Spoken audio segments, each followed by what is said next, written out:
정부 여당이 4차 재난지원금의 지급 규모를 놓고 본격적인 협의에 들어갔습니다. 여당은 20조 추경을 주장했고 정부는 12조 선을 제시한 것으로 알려졌는데요. 규모와 함께 지급 방식, 시기에 대한 논의도 계속해서 이루어지고 있습니다. 지난 세 차례의 재난지원금에 대한 분석과 4차 재난지원금 방향에 대해 전문가와 함께 이야기 나눠봅니다. 한국보건사회연구원 최현수 연구위원입니다. 최현수 연구위원 안녕하십니까? 네, 안녕하십니까? 정치권에서 4차 재난지원금을 두고 선별이냐 보편이냐 논의가 있었습니다만 지금 당정이 얘기하는 것은 선별 쪽으로 무게를 두는 것 같습니다. 네, 예, 그렇습니다. 예, 이렇게 선택한 이유는 어디에 있을까요? 아무래도 지금 그 영업 제한이라든지 여러 가지 정부의 그 조치에 따라서 소상공인과 특고 프리랜서분들의 어려움이 심각해지고 있기 때문이라고 할 수 있는데요. 예. 1차 그 전국민 보편 지원 이후에는 코로나 확산에 대응하기 위한 성격이 강했고, 그 이후에 실질적으로 그 전체 국민을 대상으로 하는 보편적 지원이 아니라는 의미에서 선별 지원을 선택을 했지만, 실제로 이런 선별 지원을 통해서 그 업종별 그 차등 지원을 하고 그리고 어려운 소상공인들이 긴급한 상황에서 버틸 수 있는 효과가 있었다고 할 수 있겠습니다. 다만 매출 증대라든지 이런 부분에는 좀 한계가 있었고요. 예. 위원님이 생각할 때 어떤 지급 방법이 더 낫다고 보십니까? 저는 개인적으로는 보편 지원과 선별 지원을 병행하는 것들이 필요하다고 말씀을 드렸었는데요. 예. 왜냐하면 이제 보편 지원과 선별 지원이 사실은 목표로 하고 있는 부분이 좀 다르기 때문에 그렇죠. 이러한 두 가지 효과가 동시에 이루어져야만 소상공인이나 또 그 특고 프리랜서 분들의 그 어려움을 지원할 수 있기 때문입니다. 예. 다만 순서가 지금 그 선별 지원을 위한 여러 가지 준비 과정들의 시간이 좀 걸릴 수 있는데요. 예. 그렇기 때문에 보편 지원이 선행되면 좋았겠지만 지금 상황에서는 선별 지원이 우선되는 것으로 논의가 되고 있다고 할 수 있겠습니다. 근데 당에서도 이번 4차 재난지원금의 핵심은 신속이다라고 했는데 예. 선별을 하는데 어떻게 신속이 될 수 있는가 이런 우려점이 네네네. 하나 있고요. 네네. 또 하나는 이렇게 선별로 지급했을 때 분명히 사각지대가 생긴단 말이죠. 꼭 받아야 되는데 못 받아야 되는 사람이 생길 수밖에 없다. 네네네. 또 기준점은 어디에 둘 것이냐. 네네네. 이건 어떻게 보세요? 그 선별 지원의 문제점은 지난 2차나 3차 지원 때 계속 이야기가 나왔었고요. 그러다 보니까 이번 4차 재난 지원을 선별 지원함에 있어서는 사각지대 해소를 굉장히 중요하게 말씀을 하고 계십니다. 예. 그런데 이 사각지대 해소를 위해서는 기존에 문제가 됐던 예를 들면 일반 업종의 매출 사업 기준이라든지 또는 근로자가 5인 이상 고용됐을 때 지원 대상에서 배제됐던 부분들 그리고 특고 프리랜서의 경우에는 실업급여를 받은 것도 아닌데 이제 고용보험에 가입했다는 이유로 신청조차 안 됐던 부분들 이제 이런 부분들은 사실 기준을 변경하면서 지원이 가능하지만 실질적으로 개별적인 상황들을 고려해서 그 차등적으로 지원하는 그런 부분에 있어서는 좀 한계가 있을 수 있고요. 2차, 3차 때보다는 작년 한 해 동안의 소득이나 매출 정보들이 금년 2월 말이나 3월 초까지 제출이 되기 때문에 그 자료들을 활용할 수 있지만 여전히 완벽하게 선별 지원을 하는 데는 어려움이 있다고 할 수 있겠습니다. 예, 그러니까요. 뭐 19년도 영업했는데 20년도에 어려워서 폐업하신 분들 그럼 어떡할 것이냐. 최근에 또 뭐 KBS에서 보도한 내용입니다만 2차 재난지원금 선별로 했더니 위기가구 37%가 생계지원금을 받지 못했다든가 영업일수 10일 모자라서 재난지원금 못 받은 사람들 아니면은 뭐 특고 노동자인데 전 직장이라든가 프리랜서 일하던 곳에서 가서 자신이 작년에 얼마 받았는지 입증해야 되는데 그 회사가 없어졌다든가 뭐 이런 것들이 아무리 보완을 한다 그래도 분명히 문제가 생길 텐데 지금 시간은 얼마 안 남았단 말이죠. 근데 결국은 당정청이 이렇게 선별로 가는 것은 역시 재정 건정성의 문제 때문에 그런 겁니까? 저는 뭐 이번에 지금 언급되는 규모가 사실은 기존에 비해서 많이 높아졌는데요. 여전히 재정 건전성에 이제 좀 한계를 가지고 있다고 볼 수 있을 것 같습니다. 그런데 다른 나라의 상황하고 비교를 해보면 우리나라는 사실 이제 고령화라든지 여러 가지 이유로 재정 건전성이 좀 악화되는 그런 속도에 대해서 우려하는 부분들이 있는데 예. 지금의 상황에서는 사실은 국가 재정을 통해서 적극적인 역할이 시급한 상황이라고 할 수 있고요. 예. OECD 주요 국가들 중에서 우리나라가 직접 지출 비율이 GDP 대비 약 3 내지 4% 정도로 가장 낮은 국가군에 속합니다. 예. 그래서 이번에는 좀 그 적극적인 재정의 역할을 기대하면서 확실하게 지원을 하는 게 필요하다라고 생각하고요. 우선은 지금 선별 지원 이야기가 나오는데 전국민 보편 지원에 대한 이야기도 그리고 전국민 보편 지원을 하면서 재정이 문제라면 새롭게 선별 환수하는 방식까지도 함께 고려해서 예.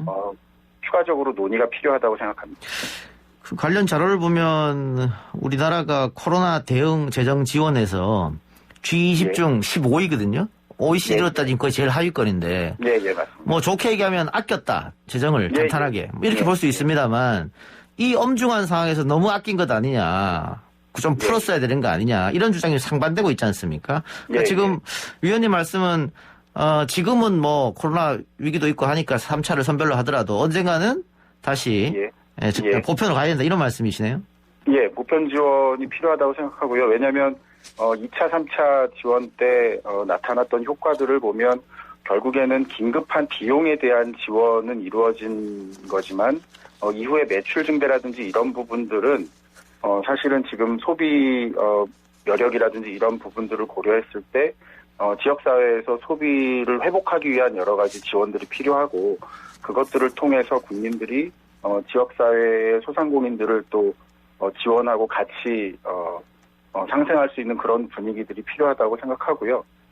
또 보편 지원과 관련해서 무조건적인 지원뿐만 아니라 작년에도 여러 차례 이제 논의가 됐었는데 보편 지원과 연계해서 새롭게 선별 환수하는 방식들을 도입을 한다면 우선은 신속하게 전 국민에게 지원해서 지역사회에서 소비하도록 하고 이후에 조세 체계를 통해서 소득 계층별로 선별 환수를 통해서 다시 재정에 일정 부분 반영하는 그런 방식도 가능하다고 생각합니다. 그러니까 보편으로 지급한 뒤에 고소득자는 다시 환수할 수도 있는 그런 방법도 있긴 한데 네네. 좀 안타까운 현상인데 지금 제가 이 방송을 진행하면서 많은 소상공인들하고 인터뷰했는데 네네. 그 당사자들이 우리한테 두텁게 지원하지 말고 보편으로 하는 게 우리에게 더 이익이다 이렇게 얘기를 했단 말이죠. 예. 그러면 그 위원님께서는 계속 이렇게 연구를 하셨을 테니까 네네네. 1차에 보편으로 지급한 거하고 2차, 3차 선별로 지급한 거하고 그 데이터가 있을 거 아닙니까? 네네네. 그거 어떻게 보세요, 그러면? 역시 경제 마중물 효과는 보편이 낮고 뭐 그렇게 보면 맞습니다. 네네. 그러니까 선별 지원의 경우에는 이제 어려운 계층에게 지원한다라는 건데 그 부분은 사실은 당장 필요한 비용 부분에 대한 것들 그리고 매출이나 소득이 감소한 부분을 좀 보전해주는 의미라면 전 국민 지원은 사실은 이게 전 국민에게 지원했을 때 또 고소득층뿐만 아니라 이번 2차나 3차 때 선별 지원에서 제외됐던 근로자들도 포함되어 있고요. 또 그런 부분들 말고는 또 지역사회에서 어떻게 보면 지원받은 부분을 일정 기한 내에 사용함으로써 소상공인들의 매출을 증대시키는 데 기여하는 효과가 있다고 볼 수 있습니다. 예. 알겠습니다. 또 하나가 이제 손실보상 제도인데요. 이게 어쨌든 국가가 영업하지 마라라든가 혹은 영업시간 제한하거나 국가가 강제한 것이고 소상공인들을 따랐던 것이지 않습니까?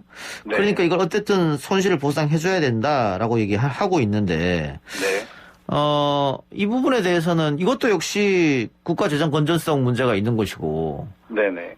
뭐 언제쯤 시작될 것이며 그리고 법이 시작되기 전에 피해본 분들은 어떻게 할 것이냐 이것도 논의가 좀 많이 필요할 것 같습니다.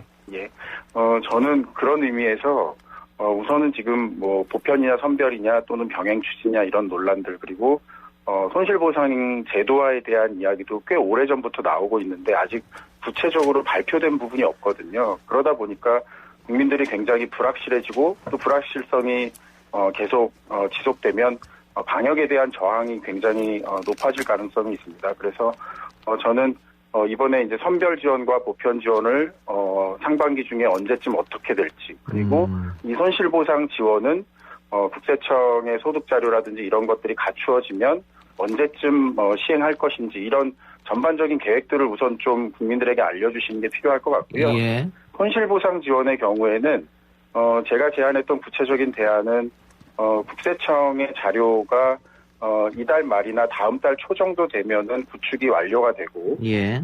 종합소득 신고가 5월 달에 있는데, 그 과정을 통해서 2020년 한 해 동안의 매출의 변동이라든지 비용과 소득의 변동들을 반영해서 예. 소득 감소가 얼마나 이루어졌는지를 알 수 있습니다. 예. 그러면 이제 이러한 부분에 대해서 소득 감소 비율이라든지 규모에 따라서 일정 비율을 차등 지원하는 방식으로 정교하게 설계가 가능하고요. 지금 이 손실보상 제도와 관련된 그 입법 형식에 대해서 굉장히 좀 논란이 되고 있는데, 예. 소상공인 지원법으로 지원한다고 하면 이거는 소상공인만 지원한다는 의미로 받아들여지기 때문에 벌써 근로자들, 즉 이제 일이 줄어들고 일자리를 잃었던 일용 근로자들이나 장기 무급휴직 근로자들이 반발하기 시작하고 있고요. 그럴 수 있죠. 또 감염병 예방법은 이미 규정상 곤란하다고 입장이 나온 상태고요. 예. 그래서 저는 기재부와 국세청이 우리가 일반적으로 세제 지원을 할 때 규정을 마련하는 조세특례 지원법이라는 게 있는데, 이 법을 통해서 한시적으로 우리가 코로나 피해를 지원하는 방식으로 규정을 한다면, 그리고 국세청에서 파악되는 5월달 종합소득 신고 자료와 이 과정을 통해서 대상자를 선별하고 작년도의 피해에 대해서 지원한다면 충분히 실행 가능하다고 생각합니다. 예. 이렇게 하면은 저는 종합소득 신고가 끝나는 6월부터라도 서둘러서 지급이 가능하고요.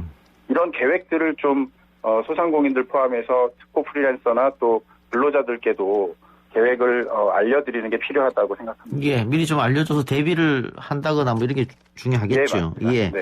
하나만 더 여쭤볼게요. 네네네. 코로나 이후 시대도 상당히 궁금해지는데, 일단 네네. 뭐 비대면 사회가 정착될 것이고, 예. 또 AI 기술이 획기적으로 발전할 것이다. 네네. 그렇게 되면 기본소득 논의를 이제 해야 되지 않느냐, 이런 얘기도 있고, 예, 맞습니다. 뭐 기본소득은 세계 그 어느 나라도 할 수 없는 것이다, 불가능하다, 이런 또 논쟁이 있습니다. 위원님은 어떻게 보고 계십니까?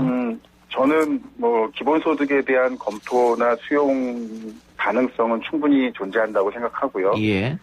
다만 이 기본소득이 우리의 기존 사회 안전망을 대체할 수 있는 만병통치약은 될 수가 없습니다. 예. 그런 차원에서 이제 최근에 국회에서 이야기되었던 신복지 체계의 여러 가지 정책 구상들이 나오고 있는데, 이런 정책들에 포함된 보편적인 수당 확대, 예를 들면 아동수당이나 청년과 중장년 시기에도 일정 기간 동안 보편적으로 지원받을 수 있는 새로운 수당 도입 등은 사실은 기본소득과 유사하게 연결되는 부분이고요. 예. 앞으로 기본소득을 포함해서 새로운 변화나 위험에 대응하기 위해서는 이런 정책 경쟁이 필요하고, 또 한 가지는 기존의 보편과 선별적인 정책들을 조합해서 사회안전망을 강화하고, 또 어떻게 보면 그동안의 경제정책 중심으로 이루어졌던 우리 정책 패러다임을 좀 사회정책, 국민들의 삶을 생각하는 사회정책과 균형을 맞추는 방향으로 전환하는 게 필요하다라고 생각합니다. 예. 그 방금 말씀하셨던 뭐 노인수당이나 청년수당, 아동수당 이렇게 특정 계층에게 주는 수당 같은 경우에 예. 지금 기본소득 논의는 이것을 다 그대로 지급하면서 또 새롭게 기본소득을 주겠다 이런 입장인데, 이거를 만약에 제외를 하고 기본소득을 조금 더 1인당 더 많이 준다, 뭐 이런 것은 논의의 대상이 안 되나요? 그런 것들도 충분히 논의가 가능하고요. 예. 그러니까 이제 기본소득의 여러 가지 원칙 중에서 보편성이라는 원칙이 예를 들면 전 국민을 대상으로 하는 하나의 제도로만 가능하냐, 아니면 예. 앞서 말씀드린 것처럼 생애 주기나 정책 대상에 따라서 아동수당이나 기초연금이나 또는 청년 중장년에 대해서도 지원할 경우에는 굉장히 유사성을 가질 수 있고요. 예. 이런 제도들이 우선적으로 생애 주기별로 확대될 것이냐, 아니면 전 국민에 대해서 기본적으로 적용될 것이냐, 이제 이런 것들을 가지고 보편적 권리로서의 그런 소득 보장을 어떻게 확대할 것인지에 대해서 앞으로 같이 논의할 수 있는 내용이라고 생각합니다. 예. 그럼 어쨌든 뭐 여당이나 야당이나 이 얘기는 뭐 김종인 대표도 얘기했고 뭐 이재명 지사도 얘기했고 또 기본소득 당도 존재하니까 앞으로 이런 논쟁이나 토론은 나쁘지 않을 것 같네요. 우리 사회의 건전한 발전을 위해서도. 예, 맞습니다. 저는 이번에 기본소득 또는 이 신복지 체계와 관련된 정치적인 논쟁 또는 정책 경연이라고 생각하는데요. 이런 과정을 통해서 우리가 바꾸어 나가야 되는 게 사실 그동안 이제 우리나라의 국민들의 삶의 질 수준이라든지 이런 것들이 경제 규모에 비해서 많이 뒤처져 있는데, 그런 이유는 앞서 말씀하셨던 사실은 재정 건전성이라는 어떤 제한에 묶여 있었기 때문에 그렇고, 좀 더 미래지향적으로 실제 국민들의 삶을 먼저 우선시하고 그런 것들에 따라서 정책의 방향을 결정하고 거기에 따라서 이런 재정의 문제를 함께 고려하면서 필요하다면 보편적으로 증세 또는 기존의 역진적이라고 알려져 있는 각종 비과세 감면이나 이런 소득 공제나 이런 것들을 좀 축소해서 재원을 마련하는 방안들이 정치권에서도 솔직하게 좀 이야기가 되고 국민들께 설명을 드리고 또 설득하는 과정들이 필요하다고 생각합니다. 알겠습니다. 연구위원님 오늘 인터뷰 고맙습니다. 예, 감사합니다. 네, 지금까지 한국보건사회연구원 최연수 연구위원이었습니다.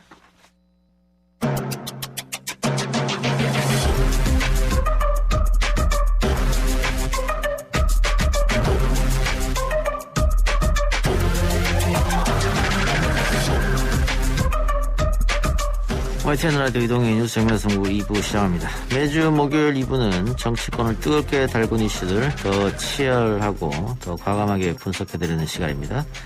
쇼미더 정치 조상호 전 더불어민주당 상근부대변인 국민의힘 이준석 전 최고 나와 있습니다. 어서 오십시오. 안녕하세요. 네, 안녕하세요. 오늘 각 시사방송 종편과 우리 YTN TV도 하루 종일 신현수 얘기를 하던데 신현수 민정수석 이야기가 제일 핫한 것 같네요.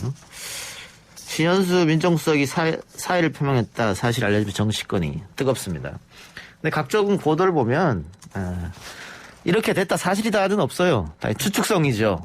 왜 사표를 냈을까? 뭐 때문에 사표를 냈을 것이다. 아니다 반대다. 이렇게 다 추측성으로 평론가들도 나와서 다 추측성으로 얘기하는데 좀 답답한 면이 없지 않아 있습니다. 일단 조상호 변호사는 이번에 이 건은 어떻게 보았습니까? 뭐 인사 패싱이다 아니다 말이 많던데. 예, 일단은 청와대가 아주 이례적으로 인사와 관련해 가지고 청와대 고위 관계자들이 이제 기자들과 티타임을 하면서 이른바 백브리핑이라고 하죠. 그런 걸 가졌어요. 그래가지고 그 부분에 대해서 지금 박범계 장관과 그다음에 신현수 수석 사이에 인사와 관련한 이견이 있었고 그 이견이 이게 노출되는 과정에서 신현수 수석이 사의를 두 차례에 걸쳐 표한 것으로 안다 이렇게 정리를 해줬고요. 근데 그 내부에서의 그 민정수석실 내부에서는 전혀 갈등이 없다. 왜냐하면 그 민정수석실 내부에 이광철 민정비서관과 신현수 수석 사이에 무슨 갈등이 있는 것처럼 언론 보도들이 막 나오곤 했는데 실제로 그게 좀 저도 좀 갸우뚱하게 되는 게. 지금 그 논지는 기본적으로 이광철 민정비서관이 과거 조국 전 장관과 굉장히 가까웠기 때문에 이번 검찰 인사와 관련해서 깊게 개입했을 것이고 그래서 결국에는 윤 총장의 어떤 의견을 묵살하는 데 큰 역할을 했을 것이다라는 거에 전제에서 출발하거든요. 근데 사실은 조국 전 장관과도 가깝지만 이광철 민정비서관은 신현수 수석하고도 굉장히 가깝습니다. 그리고 캠프에서 오랫동안 상하급자로서 직원과 같은 위치와 관계에서 서로 이렇게 일을 맞춰와봤기 때문에 이 신현수 수석 처음에 인사가 났을 때도 둘 사이의 어떤 협업이라든가 이런 부분에 있어서는 굉장히 호흡이 잘 맞는다. 그렇게 스스로 얘기를 밝혔기도 했거든요. 그렇기 때문에 그런 부분은 이번에 청와대 고위 관계자가 말하는 것처럼 사실이 아닌 게 맞는 것 같습니다. 근데 단지 지금 박범계 장관과 신현수 수석 사이에서 이번에 검사장 인사건과 관련해서 좀 이견이 있었던 거는 또한 맞는 것 같습니다. 자, 그러면 우리 조상호 대변인은 어떻게 봐요? 박범계 장관이 신현수 수석을 패싱하고 대통령한테 알렸기 때문에 이게 문제가 된 건지 아니면 신현수 수석을 사실 임명할 때는 청와대가 이제는 검찰 쪽과 조금 각을 세우지 말자. 그래서 검찰총장하고도 친분이 깊은 신현수 수석을 임명해서 좀 조율을 하라 그랬는데 검찰총장이 이거에 뭐 반기를 들었다 그럴까요? 그러다 보니까 신현수가 할 일이 없어졌다. 네. 그게 반대로 이런 얘기도 있단 말이죠. 어느 쪽이 맞다고 봐요?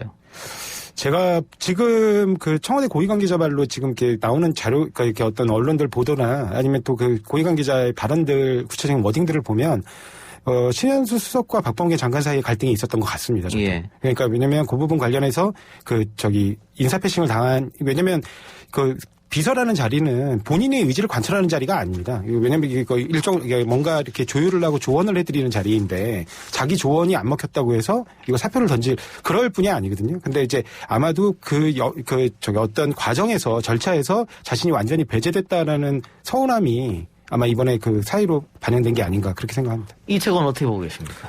저는요, 이분이 어쨌든 검찰 생활도 오래 하셨고, 그리고 국정원 기조실장까지 이제 하시면서 사실 공직 생활 오래 하신 분이기 때문에 참모의 역할에 대해서 모르진 않을 것이다, 이렇게 보고, 보통 우리가 이제 개선상에 있는 결정권자 같은 경우에는 뭐 상급자가 자신의 말을 뭐 듣지 않는다 하더라도 본인이 할 일이 있습니다. 그런데 이 대통령 수석비서관 같은 경우에는 대통령이 본인의 뜻을 뭐 청취하지 않는, 듣지 않는 순간 할 일이 없어져 버립니다. 왜냐하면 비서하고 보좌하는 조직이기 때문에. 그렇기 때문에 이번에 봐야 될 것이 신현수 수석이라는 분이 한 예를 들어 10가지 정도 이제 국정에 대해서 조언을 했을 때 한두 가지라도 받아들여졌으면 이 정도 소외감을 느꼈을까라는 생각을 하게 됩니다. 지금 뭐 두서없이 언론에 나오고 있는 것들만 본다 하더라도 국정원 건에 대한 어떤 지적이라든지 특별감찰관을 주는 게 어떻겠냐는 이런 제안부터 시작해서 여러 가지가 지금까지 신현수 수석의 뜻대로 관철되지 않은 것으로 보이거든요. 그렇기 때문에 저는 이거는 패싱 이전에 애초에 신현수 수석의 역할이 없는 거 아니냐 이런 생각을 하고 그렇게 되면 당연히 물러날 수밖에 없는 것이 사실이다. 그리고 아까 진행자께서 지금 뭐 본인이 아무 말도 안 하기 때문에 좀 이제 답답한 상황이라는 식의 표현을 하셨는데 저는 여권 입장에서는 그리고 청와대 입장에서는 신현수 수석이 지금 아무 말도 안 하고 있는 것에 대해서 굉장히 고마워해야 된다 이런 생각을 하고 실질적으로 이 공적인 마인드가 강하신 분이기 때문에 본인이 직에 있는 동안은 대통령에게 누를 끼치지 않겠다는 의지가 강해 보입니다. 그리고 저는 여기서 한 가지만 지적하자면은 과거에 박근혜 정부 때도 저희가 보면요. 그 2014년, 15년을 거치면서 정윤회 문건 사건이 터지고 그것에 대해서 민정수석실이 대응하는 과정 속에서 그 당시에 민정수석으로 임명되었던 분이 검찰 출신의 이제 김영한 민정수석이었거든요. 근데 이분이 이제 일하는 과정 속에서 당시에 민정비서관이었던 우병우 비서관이 자신을 패싱하고 김기춘 실장이랑 바로 이제 다이렉트로 일을 한다 그래가지고 또 사의를 표명한 적이 있습니다. 그래서 물러났거든요. 나중에 이분이 비망록에 썼던 내용들이 이제 문제가 돼서 박근혜 정부에 뭐 수사받은 분들 많지만은 어쨌든 이런 겁니다. 참모 조직에서 그 수석 비서관 입장에서는 본인이 비서관을 통할하고 이제 이 조직을 관리해야 되는데 수석 비서관을 패싱하고 비서관과 같이 일을 하는 그런 어떤 상황이 발생하게 되면은 직을 던지는 것 외에는 할 게 없습니다. 예. 그렇기 때문에 이번에도 아까 이제 조상호 변호사는 이제 그 이광철 비서관과의 관계에 대해 가지고 뭐 아직까지 확인된 게 없기 때문에 조심스럽게 말씀하셨지만은 저는 신현수 수석이라는 분이 직을 던지기까지는 본인의 의사가 관철되지 않는 것이 첫 번째요. 두 번째는 개선상에서 자신의 역할이 없어진 것에 대한 것이 두 번째다. 이렇게 작용했다 봅니다. 예. 근데 어쨌든 신현수 수석은 뭐 대통령이 신임하는 사람이고 뭐 그건 뭐 다들 인정하는 부분이니까. 그래서 다시 민정수석 불렀는데 임명된 지 40일 만에 사의를 표명했다. 그래서 신 수석이 신중치 못했다는 지적도 분명히 있습니다. 그렇습니다만 윤석열 총장이나 최재형 감사원장 또 신현수 수석 뭐 이렇게 되면 그 청와대의 인사 시스템이 문제가 아니냐. 어떻게 보면 인사 실패라고도 볼 수 있는 거 아닙니까? 예, 근데 사실은 아까도 말씀드렸듯이 그 수석이라는 자리가 비서관이기 때문에 결과적으로 자기의 의견을 관철하는 자리가 아니고 조언을 드리는 자리입니다. 근데 그럼에도 불구하고 이렇게 어떻게 보면 소동이 이렇게 벌어지게 된 이유는 아마도 그 신수석 본인도 이번에 그 인사안과 관련해서 검찰에서 이렇게 내재되고 있는 그런 불만을 알고 있을 겁니다. 그래서 내가 이 정도로 검찰의 의견들에 대해서 충분히 그 청와대에서 얘기를 하고 발언을 하고 있다. 이런 걸 좀 다독이는 차원에서도 좀 의미가 있지 않았을까. 그런 생각을 또 약간 해보게 되거든요. 그래서 그런 부분들, 물론 이제 비서가 이렇게 사의 표명과 관련된 부분들이 언론에 보도가 될 정도로 사전에 그런 부분은 좀 신중치 못했다는 지적도 물론 뭐 일각에서 나오고 알겠습니다. 있고 저도 일정 부분 동의하지만 뭐 이런 부분 관련해서 또 그 검찰에서 앞으로 이제 다가올 인사와 관련해서는 충분하게 검찰과 협의를 해서 더 이상 검찰과의 갈등을 누정시키지 않겠다라는 것들을 이번 메시지로 좀 청와대에서도 보여준 게 아닌가 그런 생각도 좀 하게 됩니다. 아니 근데 이게 어떻게 인사 실패입니까? 이분들 같은 경우는 정상적인 행동을 하고 있는 거고 사실 지금 최재형 감사원장도 그렇고 윤석열 총장도 그렇고 뭐 신현수 수석은 아까 제가 말했던 것처럼 대통령에 대해 가지고 굉장히 예의를 지키고 있고 아직까지 이 상황이 어떻게 전개될지 모르겠습니다만 표현을 보류하겠습니다만은 지금 시점에서 결국 민주당은 결국 정권에 반대된다고 되는 생각하는 인사들, 아니 정권에 대해 가지고 지적을 한 인사들에 대해서는 가차없이 타격을 가해왔었거든요. 윤석열, 최재형 이런 분들. 그리고 반대로 정권 입장에서 본인들 눈치를 보는 사람에게는 굉장히 다정하게 다감하게 대합니다. 예를 들어 김명수 대법원장 같은 분이요. 그렇기 때문에 정권 잡으면 다 그렇게 하는 거 아닙니까? 뭐 그러니까 그게 아주 참 그 생리에 맞게 가고 있는 것 같아가지고 저는. 지금 문재인 정부가 지난 정권과의 차별화를 하겠다고 해서 초반에 집권을 했었는데 이제 집권 5년 차가 되어 보니까 뭐 다른 건 없네 이런 생각이 듭니다. 예. 제가 이채관한테 좀 물어볼게. 지금 주호영 원내대표는 대통령 최측근 핵심의 반란이다 이렇게 얘기하고 있고 김종인 비대위원 좀 다른 얘기했어요. 청와대 인사는 대통령이 알아서 하는 거니까 이러쿵저러쿵 논평할 성격이 아니다 이렇게 얘기했는데 네. 우리 언론은 어제 밤부터 해서 오늘 계속해서 이 얘기를 다뤘거든요. 뭐 레임덕까지 이야기했었는데 저는 이게 이렇게 우리 언론에서 하루 종일 다룰 사안인가 좀 갸우뚱해서 어떻게 보세요? 자, 두 분의 말씀을 조합하면 어쨌든 수석비서관이라는 거는 말했던 건 참모입니다. 그리고 뭐 결정하는 뭐 자리에 있는 것이 아니기 때문에 대통령의 의중에 따라 가지고 언제든지 교체될 수 있고 유임될 수도 있는 그런 자리입니다. 그래서 김종인 위원장은 그런 부분에 대해서 국회가 딱히 너무 많이 개입할 것은 아니다 이렇게 얘기하는 것이고 주호영 원내대표 같은 경우에는 결국에는 이게 뭐 검찰 개혁이라는 것에 대해 가지고 지금 거의 정권에서 도그마처럼 밀고 나가고 있는데 대통령과 상당히 철학을 공유하는 것으로 처음에 소개되었던 인사가 여기에 반기를 든 것이 아니냐 이 점에 주안해서 보고 있는 것이고 저는 여기에 덧붙여가지고 보고 싶은 게 있다면은 결국에는 인사 문제에 있어가지고 대통령께서 작년 말에 이제 추윤 갈등을 일단락 지으셨거든요.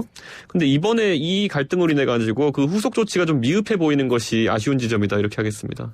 예. 알겠습니다. 어쨌든 뭐 이 부분에 대해서는 아직 정확하게 뭘 밝혀진 게 없기 때문에 조금 더 두고 보면서 우리가 이야기를 해야 될 것 같고요.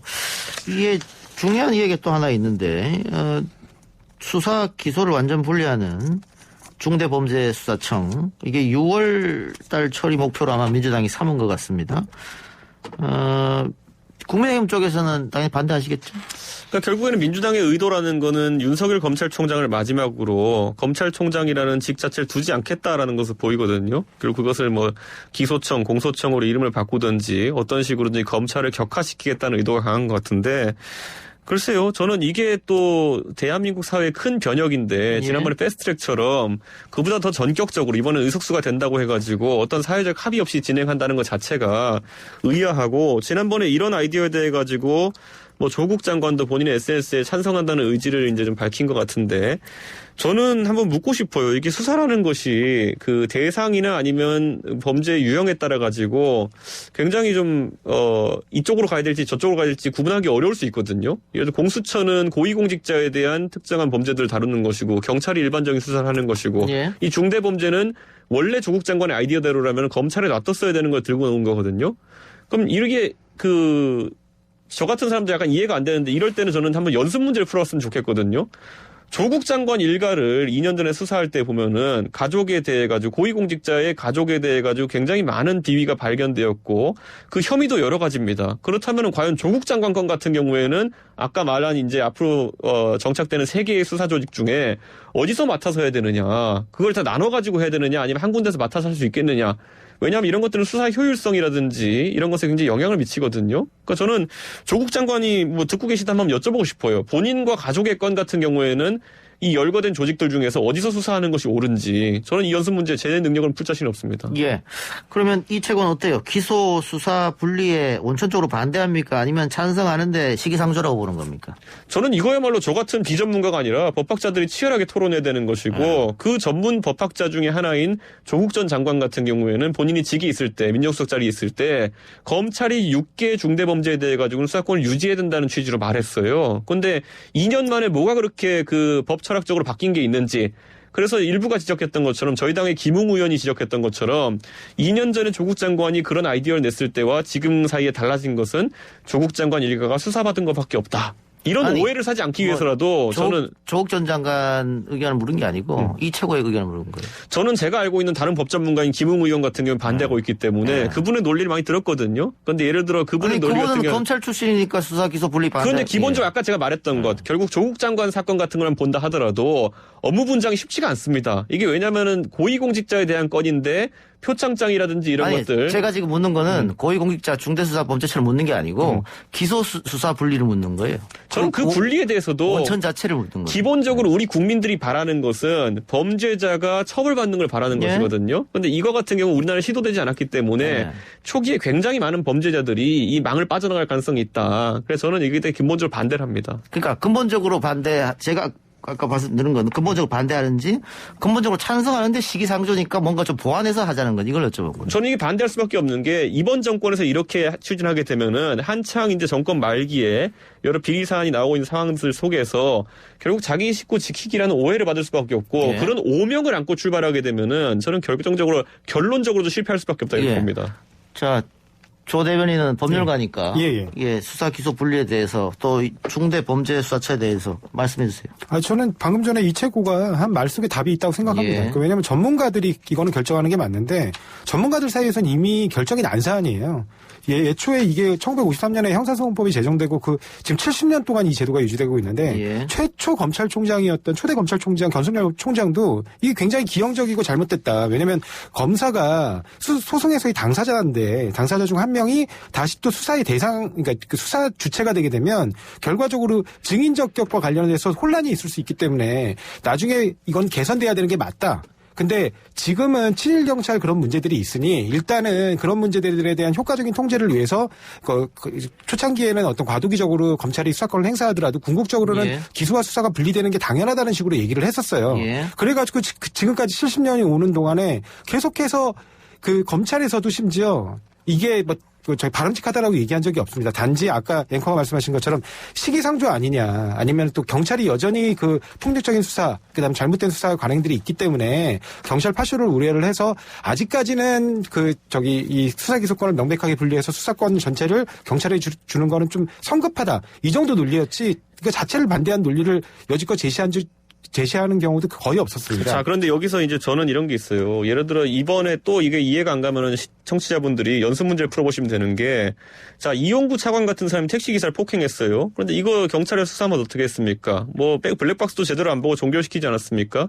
그런 상황이 발생했을 때 과연 이러면 범죄가 있는 걸 처벌할 수 있겠느냐. 이거는 정의의 문제거든요. 그렇기 때문에 저는 아까 조상호 대변인이 이거를 아직까지 역량이 부족하거나 아니면 아직까지 경찰 조직에서 이런 질서가 확립되지 않았기 때문이라 보는 시각도 있겠지만은 저는 경찰이라는 조직은 구조적으로 더 권력에 취약할 수밖에 없다라는 아예 영속적인 구조적인 문제도 있다 보거든요. 그렇기 때문에 저는 경찰 독립을 시키겠다 이런 게 아니라 그러면은 앞으로 정권의 종속된 수사가 지속될 수 있다. 이게 위험성이기 때문에 저는 이 구조적인 문제도 풀어야 된다 이렇게 봅니다. 그 구조적인 문제에 관련해서 이미 국가경찰과 자치경찰에 관한 법률을 새로 제정을 해서 실질적으로 시도 내지는 국가의 경찰위원회를 만들어가지고 경찰위원회에 되게 중립적인 인사가 지금 포진되도록 아예 법이 그렇게 되어 있어요. 그래갖고 그런 부분으로 통제를 충분히 할 수 있게. 그러니까 과거에는 대통령과 경찰청장 이렇게 수직적 구조로 해서 모든 수사에 관여할 수 있었다면 지금은 국가수사본부라고 해서 수사본부를 따로 떼내고 그 국가수사본부의 실질적인 통제권을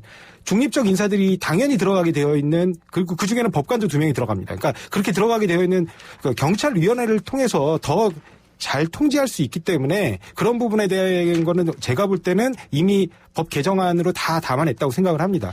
예, 그런데 아까 조 대변인께서 이거는 54년 얘기까지 꺼내면서 전문가들도 수사 기소 분리하는 게 맞다.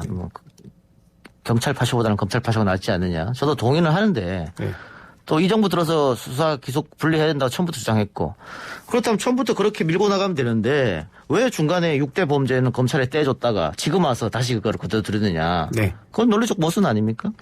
그렇게 보시면 그럴 수 있는데 당시에 또 국회 상황을 좀 보셔야 되는 게 그때 논의가 됐을 때는 지금 21대 국회가 아니고 20대 국회였습니다. 그래서 20대 국회에서는 지금 여당이 그 과반 의석이 없었어요. 그러니까 이걸 결과적으로 어떻게든 조금이라도 한 발 나아가는 개혁을 하려면 타협안을 받아들일 수밖에 없는 상황이었습니다. 근데 당시 그때 그 구조상 우리가 전부 다 이게 수사권을 갖다가 예를 들면 그 검찰의 직접 수사권을 전부 다 박탈하는 방법으로 가게 되면 통과 자체가 안 되는 상황이었습니다. 그래서 그 어떤 타협적 구조로서 일단은 6대 중대범죄는 여전히 검찰이 행사하되 일단 민생범죄부터 경찰한테 좀 완전하게 수사권을 이관해 주자. 그렇게 그 타협점, 정치적 타협점으로 나온 것이지 그게 가장 바람직한 안이어서 그때 그 안이 선택되고 통과된 게 아니거든요. 그런 부분까지 아울러 보셔야 될 것 같습니다. 아니, 민생범죄가 그런 거 아니에요. 술 먹고 기사폭행하고 이런 거. 예. 잘하고 근데요? 있더라고요, 보니까. 근데 지금 말씀하시는 이용구 차관의 경우에는 그때 행위 당시에는 차관이 아니었고요. 그냥 민간이신 분이었어요. 그리고 다시 보셔야 될 게 그때 이미 그 운전기사하고는 합의가 된 상태입니다. 그러면 경찰이 과연 거기서 그걸 블랙박스를 다 뜯어보고 뒤져보고 이렇게 하는 게 정상적인 수사인가요? 아니, 그것도 좀 생각해 보셔야 돼요. 조 변호사님, 특가법상 폭행이 적용되면 합의가 됩니까? 제가 말씀드렸잖아요. 네. 둘 다 그 부분 관련해가지고 최초의 그 경찰 기사의 진술은 그런 진술이 아니었다고요. 그러면 경찰은 더 이상 다 수사를 나갈 필요가 없었던 거죠. 그럼 앞으로는 이런 특가법상 형사 피해자들끼리 이제 사실상 합의하면은 앞으로 수사하면 안 된다는 얘기네요? 수사하면 안 된다는 게 아니라 경찰이 그러면 그런 수사에 매달리는 동안 그러면 다른 범죄들은 어떻게 할 겁니까? 그러니까 행정력은 한계가 있기 때문에 적절하게 행사돼야 되는 겁니다. 근데 피해자와 그 가해자가 완전히 합의된 상태에서 사실관계에서 함구하는데 거기서 뭘 더 뒤지겠다고 그것도 그게 뭐 굉장히 중대한 상황이 벌어진 것도 아니잖아요. 그러니까 그런 부분들을 고려하지를 않고 사후에 이제 이용구 그때 당시엔 변호사였는데 단지 근데 지금은 차관이 됐고 그러니까 혹시 어떤 그 외부적인 힘이 작용해서 그 수사에 부정적 영향을 미친 게 아니냐 그런 것 때문에 다시 불거진 것이지 이게 만약에 여전히 그 이용구 차관이 아니었다면 문제가 불거질 수 있는 내용 자체가 알겠습니다. 아닙니다. 이쯤에서 정리합시다. 정리하고 만일 민주당이 6월 통과를 목표로 하고 움직인다면 실질적으로 야당에서 막을 방법은 없지 않습니까? 저는 막을 방법은 없지만 여기에 대해 가지고는 아까 말했던 것처럼 이번 보궐선거 이후에 이제 진행된 입법 과정이거든요. 그렇죠. 이번 보궐선거가 사실 서울의 1년 발전 이런 것보다는 정권의 이제 기말고사 성격이 좀 강하기 때문에 저는 여기에 영향을 많이 받을 것이다 이렇게 보고 저는 방금 전에 조 변호사 말씀하신 것 중에서 경찰력이 부족하다는 것인지 이건 간단한 사건이거든요. 블랙박스를 봤으면 아는 거고요. 안 봤으면 모르는 겁니다. 근데 안 봤으니까 문제되는 거거든요. 그런데 이 정도 수사력도 지금 다른 얼마나 중대한 수사를 하기 때문에 못하는지 모르겠지만은 그렇다면 앞으로 어떻게 더 중대한 6대 범죄 이런 걸 수사하겠습니까? 저는 참 이해가 가지 않습니다. 알겠습니다. 자, 이명박 정부 국가정보원의 국회의원 대상 불법 사찰, 국회의원뿐만이 아니고 지자체장, 당시 여당 의원들도 포함되어 있더라고요. MB 정부 시절의 여당 의원이죠. 거기다가 미행, 도청까지 했던데. 이게 선거에 미치는 영향이 어떻겠느냐. 국민의힘에서는 선거 앞둔 정치 공작이다 당연히 이러고 있고 여당에서는 선거와 상관없이 진실을 밝혀야 한다 이런 입장인데 선거 전에 이런 거 보러 왔을 때 또 역풍이 분 적이 있었습니다. 또 지역이 뭉치는 효과가 있는 경우도 생겼거든요. 조상훈은 어떻게 보고 있습니까? 또 어떻게 풀어야 될 것 같습니까? 이게 사실은 이게 지금 정부 여당의 선거 공작이다, 아니면 국정원의 선거 공작이다, 이렇게 말씀하시는데, 이거는 애초에 출발이 정부 여당에서 한 게 아닙니다. 옛날에 시민단체가 2017년도에 소송을 제기를 했고요. 그래서 내 나라 내 파일이라는 어떤 시민단체가 국정원의 사찰 기록과 관련된 부분을 공개하라는 소송을 해서 대법원에서 최종 승소 판결이 작년 11월에 났습니다. 그에 따른 후속 조치로서 국정원이 그 판결을 무시할 수가 없기 때문에 공개가 이루어진 것이고요. 그 공개가 이루어진 과정에서 이런 사실들이 드러났습니다. 그래서 지금 현재 공개된 자료로만 보면 박형준 후보가 무슨 이 불법적인 일에 개입했다라는 명백한 증거라든가 이런 부분은 나온 게 없거든요. 근데 이제 그래서 특별히 제가 볼 때는 이게 어떤 선거에 영향을 미칠 가능성은 저도 그다지 높지 않다고 생각을 합니다. 근데 다만 지금 그때 공개된 자료 중에 일부의 단초에 당시 그때 박형준 홍보기획관이었었는데 그때 홍보기획관이 일련의 어떤 불법 사찰과 관련된 보고를 받은 거 아니냐라는 걸 확인할 수 있는 단서들이 좀 나오는 것 같아요. 그래서 그 부분 관련해가지고 환경운동연합 등 5개 시민단체에서 다시 또 정보공개 청구를 했고 근데 그 부분에 대해서 만약에 국정원 의지를 가지고 소송 전에 자료를 공개했는데 그 공개된 자료에 굉장히 불법이 농후하고 굉장히 심각한 불법들이 드러나는 사정들이 있고 그 부분에 또 박형준 후보가 관여한 증거가 나온다고 하면 그때는 문제가 좀 커질 수는 있겠죠. 선거 때 가장 비열한 공작이 뭐냐면요. 선거 끝날 때까지 규명되지 않는 사안을 가지고 들고 나오는 겁니다. 지금 선거 50일 나왔는데 이게 규명되겠습니까? 그렇기 때문에 하필이면 왜 이 시기에 이게 들고 나왔냐. 아까 뭐 시민단체 얘기하셨지만은 사실 뭐 이 부분에 대해 가지고 제기를 일찍 하려고 할 수 있었거든요. 다른 수단으로도. 근데 저는 지금 이렇게 해가지고 50일 내에 규명되지도 않을 사안을 들고 나오고 또 그 민주당 의원들이 뭐 계속 박형준 후보의 연루설 얘기하고 있거든요. 이건 선거와 관련된 것이라고밖에 볼 수 없죠. 예. 아니 이 내용에서 박형준이란 개연성이 어디 있습니까? 그냥 그럴 것이다. 받았을 거 아니냐. 아님을 입증해라 이런 거 아닙니까? 네가 어제 술을 먹지 않았으면 증명해라. 이거 얼마나 하기 힘든 건지 아십니까? 저 불법 사찰과 관련된 자료들 중에 박형준 홍보기획관이 당시 보고라인으로 표시된 문서들이 나왔습니다. 예. 그러니까 그 부분에 대한 해명을 요구하는 거죠. 그래요. 알겠습니다. 뭐 이것도 역시 각 언론사마다 다르게 쓰던데 한겨레 사설에서는 정쟁의 수단이 돼서는 안 된다. 국정원 불법 사찰 규명 그렇게 썼고 동아일보 사설에서는 선거 개입 의심 피하려면 보선 이후에 하라. 뭐 이렇게. 나 이거 어차피 50일 내에 규명도 안 돼요, 이거. 예. 하여튼 뭐 이게 진보 보수죠 나와서 언론사와도 각지 다른 이야기를 하고 있는데 이것도 야당에서 강력 반발하고 있습니다만 어떻게 될지는 조금 더 지켜봐야 될 것. 또 여론의 향배가 이 부분에 대해서 어떻게 움직일지 주목이 좀 되고 있는 그런 상황입니다. 특별법 얘기도 나오고 합니다만. 마찬가지 이준석 최고가 얘기한 대로 특별법 하면은 뭐 선거 전에 밝혀지기는 어렵겠죠 사실은.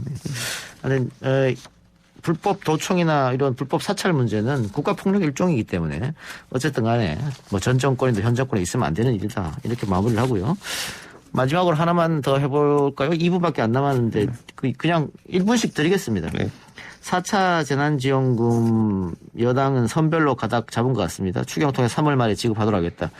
야당 입장에서 이거는 결국은 매수 돈으로 표를 살려는 거 아니냐 이런 입장인 것 같은데 야당부터 들어볼까요? 돈이 그렇게 충분하지도 않고요. 돈을 쓰려면 적시적소에 제대로 쓰는 것이 중요하다 이렇게 보고 이낙연 대표께서 뭐 이 기재부와 다툼 속에 하실 말씀이 많은 것 같은데 작년에요. 9월 달에 4차 추경이 통과되었을 때 그때 어떤 게 들어갔냐면 이낙연 대표가 3차 추경? 4차 작년에 네. 4차 추경이 통과됐을 때 9월 22일인가 그때 이낙연 대표가 관심을 갖고 있다고 알려졌던 2만 원 전 국민 핸드폰 요금 지원 이게 들어갔었거든요. 예. 2만 원을 전 국민에게 핸드폰 요금 뿌릴 게 아니라요. 화이자 백신이 가격이 20불이거든요. 그거 샀으면 지금 아마 좀 더 안정적인 어떤 방역 체계를 구축하지 않았을까 이런 생각을 하는 속에 지금 재난지원금 같은 경우에도 저는 재난지원금과 손실보상이 지금 이제 같이 상보적으로 결합돼서 이제 움직여야 되는데 재난지원금으로 지금까지의 것을 소급 적용하지 않고 퉁치려고 할 것이 아니라 오히려 주호영 원내대표가 지적하는 것처럼 손실보상법을 빨리 이제 제정하는 것에 몰두하는 것이 어떻냐 이런 생각을 좀 합니다. 예. 네, 사실은 뭐 지금 말씀하신 건 비판을 위한 비판이라고 봅니다. 왜냐하면 선별지급에 관해서는 이준석 최고도 동의를 하고 있었고 국민의힘에서 원래 또 주장했던 아니에요. 그래서 그 부분 관련해갖고 여야가 이번만큼은 좀 합치된 의견으로 국민들을 위해서 좀 시원하게 좀 협조해서 진행했으면 좋겠습니다. 예. 5개월 전에 저희 말을 들었어요. 지금. 그 중간에 왜 뭐 보편하느니 뭐 이렇게 하다가 지금 와서 다 돌고 싸우고 나서 이러냐고요. 알겠습니다. 문자로 4565님께서 이준석 전 최고위원 한결같이 응원하는 60대 후반 할머니입니다. 방송 출연 너무 많아 건강 잘 챙기세요. 공부 많이 해서 큰 정치인 되십시오. 이런 좋은 덕담 남기셨네요. 60대 후반은 할머니 아닌 거 아닙니까 요즘은? 그렇죠. 좋은 얘기 고맙습니다. 두 분 말씀 오늘 여기서 마무리하겠습니다. 감사합니다. 감사합니다. 네, 감사합니다.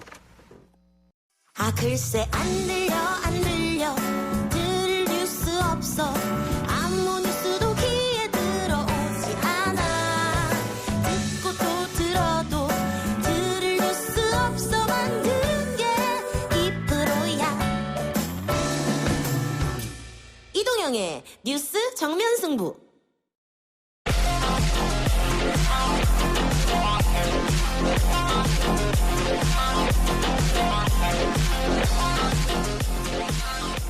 YTN 라디오 이동현 뉴스 정면승부 3부 시작합니다. 오늘 나온 뉴스들 언박싱해드리는 기자 언박싱. 오늘은 헤럴드 경제 배던 기자 연결합니다. 배 기자님. 안녕하십니까. 코로나19 소식부터 살펴주시죠. 네, 중앙방역대책본부에 따르면 오늘 0시 기준 코로나19 신규 확진자는 621명 늘었습니다. 공교롭게도 전날 확진자 수와 똑같이 621명을 기록했고요.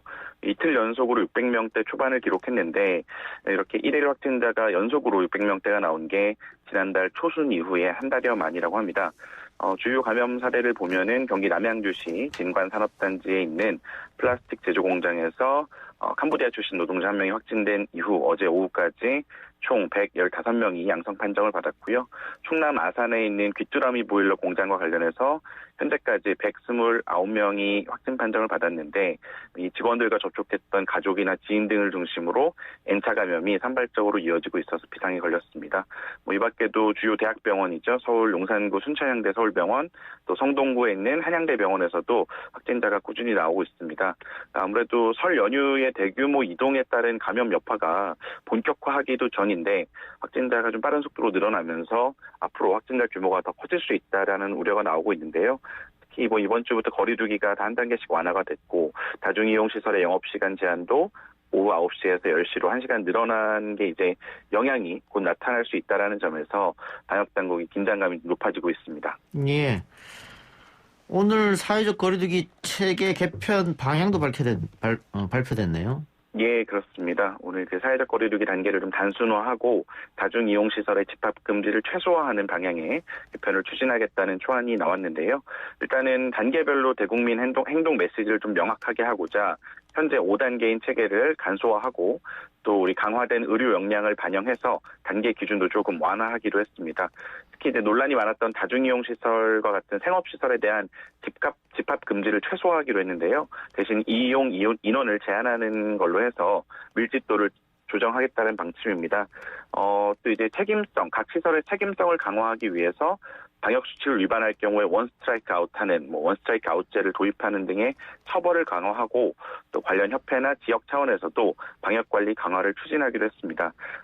이 수칙을 위반했을 때에 대한 구상권 청구도 좀 더 강화할 방침이라고 알려졌고요. 그러니까 이제 영업 제한 같은 조처는 좀 완화를 하되 만약에 조치를 제대로 안 해가지고 감염이 발생할 경우에 책임을 좀 강하게 더 묻겠다. 이런 쪽으로 바뀌는 거라고 이해하시면 될 것 같습니다. 다만 아까 말씀드린 대로 확진자가 좀 높아지고 이것도 4차 대유행이 오는 거 아니냐 이런 우려가 있기 때문에 이 원래 당초 다음 달 적용을 목표로 했었는데 개편된 거리두기가 확진자 추이에 따라서 도입 시점은 다소 늦춰질 가능성이 좀 있습니다. 예. 내일부터 방역을 위한 수기 출입 명부에 휴대전화번호 대신 쓸 수 있는 개인 안심번호가 도입된다면서요? 예, 요즘 식당이나 카페에 가시면은 입구에서 QR코드로 전자인증을 하거나 또는 이렇게 수기로 출입 명부를 작성하지 않습니까? 예. 근데 이게 수기 명부로 할 경우에 개인정보를 그 한 페이지에 쭉 쓰다 보니까 핸드폰 번호가 이게 유출이 돼서 좀 다른 목적으로 오남용되는 사례가 좀 지적이 됐었는데요. 내일부터는 여기 핸드폰 번호 대신에 이 개인정보 유출 위험을 줄인 개인 안심번호를 적을 수 있게 됩니다. 이 개인 안심번호가 뭐냐면은 내 핸드폰 번호를 변환을 한 거예요. 가상 번호로.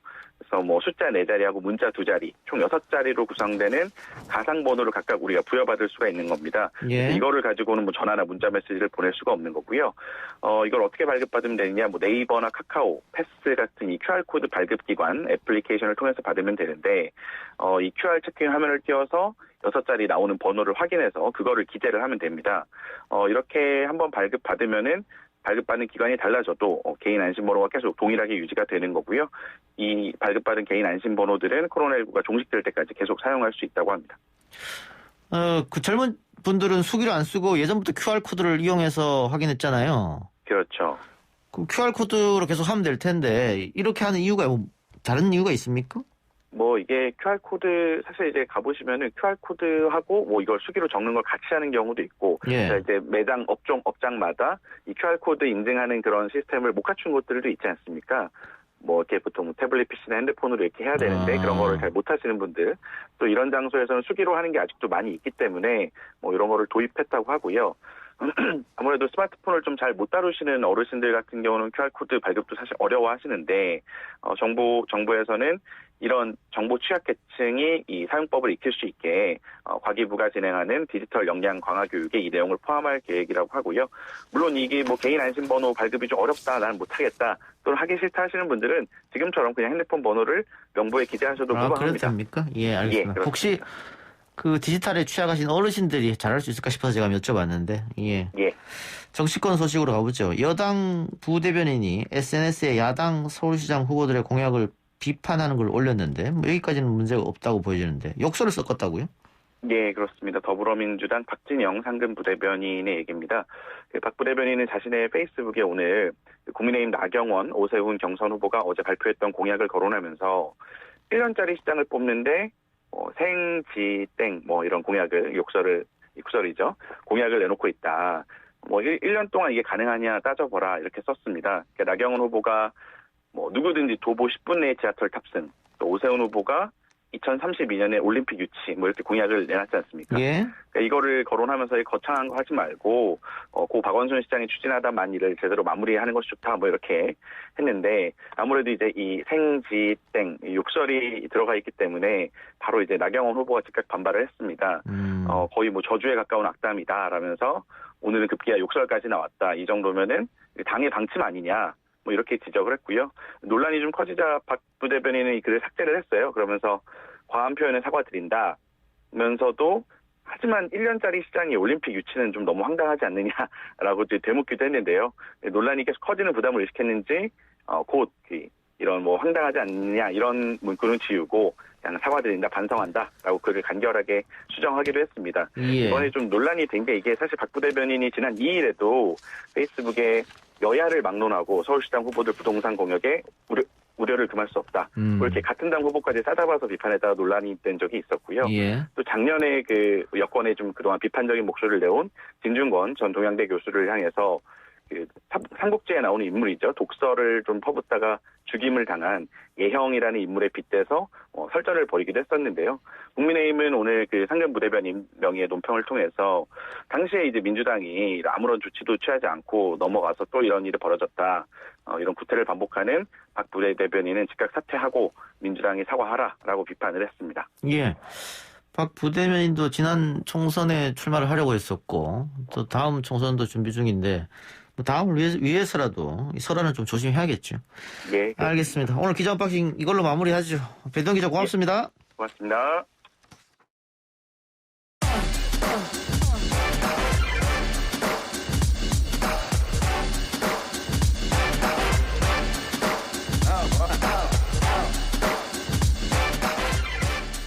여론조사를 통해 민심을 읽어보는 시간 민심은 숫자다 코너입니다. 리얼미터 이택수 대표 한겨레 20일 하영 기자 나왔습니다. 어서 오십시오. 네, 안녕하세요. 네, 안녕하세요. 재보궐선거가 50일도 안 남았는데 그러면 여론조사는 이제 공표 안 됩니까? 여론조사 금지와 관련된 조항이 두 가지가 있는데요. 예. 하나는 D-6 선거일로부터 6일 전부터 블랙아웃 기간이라고 하죠. 그때부터는 조사를 할 수 있는데 공표 보도를 할 수가 없고 예. 또 하나 있는 게 선거일 60일 전부터 정당과 후보자 명의로 선거에 관한 여론조사를 할 수가 없습니다. 가령 리얼미터 국민의힘 의뢰로 여론조사를 하고 있습니다. 이런 인사말로 여론조사를 할 수 없다는 것이고요. 그 이유는 국민의힘 의뢰로 여론조사를 하고 있다라고 하면 혹은 나경원 후보 혹은 박영선 후보 의뢰로 여론조사를 하고 있다고 하면 지지자들이 더 적극적으로 응답을 할 수 있기 때문에 예. 그런 정당과 후보자 명의로 선거 여론조사를 60일 전부터 할 수 없다. 이런 그럼 조항이 있습니다. 일반 여론조사는 계속 할 수 있네요. 네, 그렇습니다. 예. 어쨌든 그 여론조사 결과에 대해서 후보들은 일희일비 할 수밖에 없는 그런 상황인데 지금 보궐선거가 또 서울시장, 부산시장 큰 선거가 있기 때문에 네. 중앙 이슈도 굉장히 영향을 미칠 것 같습니다. 당장 신현수 문제건도 영향을 미칠 수 있을 것 같고. 근데 지금 중앙 이슈가 결과까지 이어지기는 좀 못할 것 같고요. 48일이나 남았으니까. 네. 결국은 마지막 가서는 각 정당의 힘이라든가 아니면 후보자들의 힘인데 지금 판세로서는 알 수 없죠, 아직. 특히 서울 같은 경우는. 그렇습니다. 서울 같은 경우는 박영선 후보가 출마를 결심한 그 이후부터 박영선 후보의 지지율이 상승세를 보이면서 지금 박빙으로 오차 범위 내에서 안철수 후보하고 접전을 벌이고 있는 여론조사들이 발표가 되고 있기 때문에 일단 민주당은 최근 들어서 좀 상승세를 보이고 있고요. 뭐 부산시 같은 경우도 처음에 격차 좀 컸는데 김영춘 후보와 또 박형준 후보의 지지율 격차가 좀 많이 줄어드는 그런 양상입니다.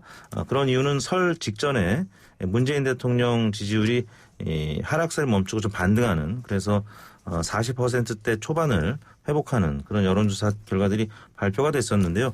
이번 주 들어서는 문재인 대통령 지지율이 약간 또 하락한 여론조사 결과들이 나타나고 있습니다. 그 이유는 말씀하셨던 신현수 민정수석 관련된 논란의 보도가 있었고, 또 하나는 백신 접종이 이제 2월 말부터 시작이 될 텐데 다른 나라들이 특히 OECD 국가들 중에 상당 부분은 이미 백신이 접종이 되고 있고 접종이 안 된 국가들은 몇 안 되는데 우리나라가 가장 늦는다, 뭐 이런 보도들이 주 초반에 있었습니다. 그러다 보니까 지지율이 2주 동안 상승세를 보일 수 있었습니다만 최근 들어서 또 확진자 수도 한 600명대로 나타나고 있고, 그러다 보니까 지지율이 상승세를 이어가지 못하고 하락세로 접어드는 양상입니다. 하영 기자. 네. 오늘 안철수 대표와 금태섭 전 의원 간의 토론이 있었지 않습니까? 네. 화제는 된 것 같아요. 네. 많은 분들이 또 인터넷에서 그 이야기를 하더라고요. 근데 보셨어요 혹시? 저는 다른 취재가 있어서요. 꼼꼼하게 네. 챙겨보지는 못했습니다. 예. 지금 뭐 주위에 듣는 얘기는 어떻습니까? 일단은 뭐 다들 짐작을 하실지는 모르겠는데 지금 이 두 사람의 그 예선전 같은 경우에는 이슈를 이끌어 간다라는 측면이 더 강하고요. 예. 이게 이제 여론의 변화에 어떤 영향을 줄지에 대해서는 뭐 횡보 정보가 아닐까 예. 정도 전망하는 분위기입니다. 근데 오늘 토론에 제가 약간 이해가 안 되는 게 어쨌든 서울시장을 하겠다고 나선 두 사람이지 않습니까? 예. 그럼 뭐 서울시의 정책, 비전을 보여줘야 되는데 오늘은 두 사람 다 현 정권의 문제점, 문재인 정부의 비판 여기에 많이 힘을 쏟았거든요. 일단 본인들의 지지 기반이 어디냐를 분명히 하는 데서 출발하니까요. 아하. 그게 이제 그 야권의 전형적인 그 선거 전략이기도 하고요. 그래서 전략을 그렇게 첫 번째 포석으로 삼은 것 같습니다. 예. 근데 제가 봤을 때는 안철수 대표가 금태섭 전 의원이 요청한 토론을 받아들인 건 안철수 대표로 봤을 때는 이득될 게 없어 보이는데. 그렇죠. 안철수 대표가 지금 금태섭 후보하고는 지지율 격차가 워낙 크죠. 예. 그래서 뭐 썩 내키지 않은 듯 그런 보이는 입장이었죠. 그래서 뭐 선관위 이제 전례를 이유로 해서 TV 토론이 한번 무산되기도 했는데 거기에 대한 또 역풍이 있을 수 있었기 때문에 TV 토론이 오늘 이루어졌는데요.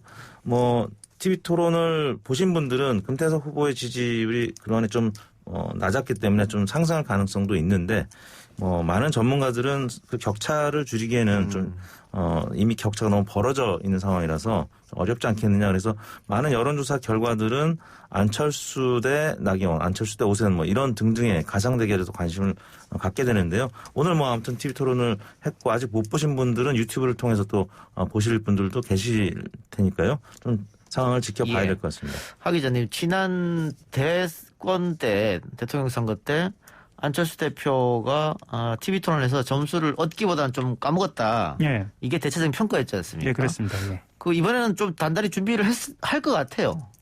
사실은 뭐 지금 현재로서는 그 안철수 대표는 국민의힘 후보와의 어떤 본선을 준비해야 하는 상황이기 때문에 네. 그것에 좀 집중을 할 것 같고요. 아까 말씀하셨던 것처럼 지금 현재로서는 뭐라도 해야 하는 상황이거든요. 그러니까 국민의힘의 예선에 못지않게 본인도 존재감을 드러내야 하는 상황이기 때문에 지금 사실 따지고 보면 시장 본선까지는 시간이 의외로 많이 남아 있다고 볼 수도 있거든요. 예. 그러니까 여기서 존재감이 없어지면 안 되기 때문에 그런 측면에서도 좀 각을 많이 세우고 있는 것 같습니다. 알겠습니다. 최근 이다영, 이재영 쌍둥이 배구 선수의 학폭 논란이 스포츠계 전반으로 확산되고 있는데 관련 여론조사가 나왔죠? 네, 그렇습니다. 오마이뉴스 의뢰로 리얼미터가 지난 16일 조사한 전국 만 18세 이상 500명을 대상으로 조사한 내용인데요. 국가대표 자격 박탈에 대해서 어떻게 생각하는지 물어봤는데요. 1벌 100개로 처리해야 된다는 응답이 70.1%로 압도적이었고요. 반면에 국가대표 자격 박탈은 지나치다라는 응답은 23.8, 적게 나타났습니다. 대략 한 3배 가까이 일벌백계로 처리해야 된다는 강경 대응 응답이 높게 나타났는데요. 10명 중에 7명가량이니까 국민들의 여론은 매우 지금 악화되어 있는 상황이라고 보여집니다. 30대가 일벌백계 의견이 82%로 가장 높았고요. 20대가 77%로 두 번째로 높게 나타났고요. 진보층, 중도층도 모두 70% 이상 높게 나타났고 상대적으로 보수층은 52%로 낮긴 했습니다만 과반이 일벌백계로 처리해야 된다는 의견을 나타냈습니다. 여론조사에서 70% 후반, 80대 초반이 나오면 거의 그렇죠. 결정난 게임이다 이렇게 네네. 많이들 보고 있는데 하 기자님, 과거에는 어렸을 때 있었던 일인데 그걸로 앞길을 막을 수가 있느냐? 이런 정서가 좀 강했다면 지금은 여론조사에서 보듯이 학교 폭력은 절대로 용서하면 안 된다. 이런 사회적 분위기가 생성된 것 같습니다. 그러니까 이게 사실은 일반의 여론이 이렇습니다. 도대체 이게 몇 년 동안 얼마나 오랫동안 지속되어 온 거냐. 왜 이거 하나 우리가 해결을 못하고 지금까지 이렇게 지내왔느냐라는 게 대체적인 여론이거든요. 그래서 사실은 여론조사에서 나왔지만 좀 더 근본적으로 해결하자는 의견이 다수이고 우세합니다. 그래서 최근에 한국 배구연맹이 내놓은 대책을 보면 오히려 이런 여론조차 따라가지 못한 것 같거든요. 조금 설명을 해드리면 일단 여자 프로배구 이정 이다영 이 두 선수에 대해서도 그렇고요. 남자 선수들 지금 문제된 선수들도 그렇고 지금 배구 연맹이 만들어 놓은 규칙은 영구 징계를 낼 수 있는 규정을 만든다는 거거든요. 그런데 이게 신설후 효력을 가지도록 만든다는 겁니다. 소급은 안 되고. 그러니까 지금 현재 문제되는 선수들에 대해서는 실질적으로 제재를 가할 징계가 전무한 셈인 거죠. 이거는 배구연맹이나 협회에서 이 사태의 심각성을 제대로 받아들이지 못하고 있는 거 아닌가라고 좀 우려가 됩니다. 국민 여론을 못 따라가는 거 아니냐 이런 말씀인 것 같은데 앞으로 그러면은 이 학폭을 근절하기 위한 어떤 근본적인 대책이 마련해야 될 텐데 스포츠계에서 공감은 하고 있는 것 같아요. 정치권도 공감을 하고 있고. 과연 근데 현실적 안이 나올 수 있느냐. 이건 또 다른 문제잖아요. 이게 사실은 지금 이재영, 이다영 선수를 포함해서 이 선수들의 문제로 사실 이제 포커스가 맞춰지고 있거든요. 근데 이 선수들의 문제만이 아니라 학교 체육을 어떻게 가져갈 것인가. 그러니까 지금까지 있었던 엘리트 체육을 어떻게 생활체육으로 전환할 것인가. 아주 오래된 논의 안에서 벌어져야 하는 것이기 때문에 이번에도 정치권에서 좀 더 근본적으로 좀 대책이 마련되어야겠습니다. 알겠습니다. 자, 어쨌든 우리 국민들도 학폭은 절대로 용서하면 안 된다. 이런 의식이 팽배해졌다는 말씀 전해드리고요. 대선 차기 대선주자 적합도 한번 비교해 볼까요? 나온 게 있죠. 최근에도 계속해서. 네, MBS라고요. 엠브레인, K스탯, 코지아 리서치, 한국 리서치 4개사가 격주로 발표하는 지표가 오늘 공개가 됐는데요. 지난 18일 공개했고 조사는 지난 15일부터 17일까지 3일간 조사했고 자체 조사했습니다. 이재명 경기도지사가 27%로 1강 구도를 계속 유지해 가고 있고요. 이낙연 민주당 대표가 12% 2위입니다. 그리고 윤석열 검찰총장이 8%로 나타났습니다. 그리고 나서 홍준표 의원이 5%, 오세훈 시장이 2%, 그리고 안철수 대표도 5%군요.